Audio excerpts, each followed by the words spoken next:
I was aware the dates of the Hot Dog Challenge coincided with my trip to Johannesburg for my father's 60th birthday, but I entered anyway, knowing full well I was leaving all my film contacts behind me in Cape Town and putting all the onus on my boyfriend and fellow filmmaker Matthew and I.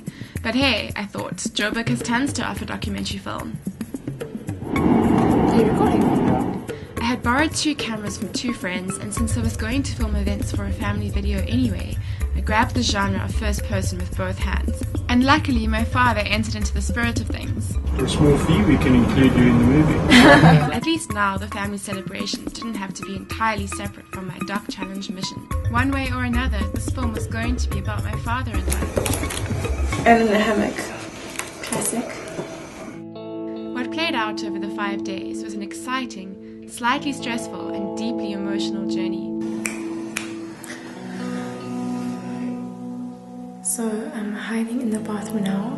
I not only had to interview my father for the film, I had to write a speech for his birthday lunch.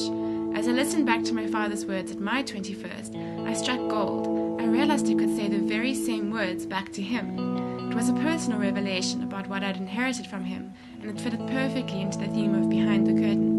That guaranteed I'd use the speech in the film, but of course I had to go easy on the free-flowing alcohol as I had the remainder of the film to edit after the birthday lunch. A behind-the-scenes element was already present in the film, and I had to choose just how self-reflexive I wanted to be. I was so reflective. That's so funny. There were many moments that could have been included but were left out. That was more than 5 minutes.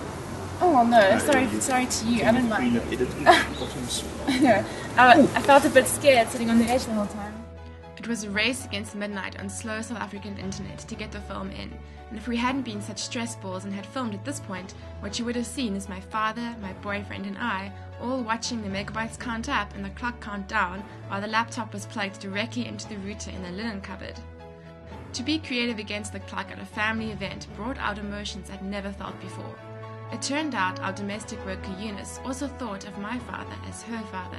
When I told her about the film, she started crying, which started me crying, and I captured her beautiful comments forever. God give me another day when I start working here. But that's for a different film. And finally, none of us had realized I had my father's eyes until I did this.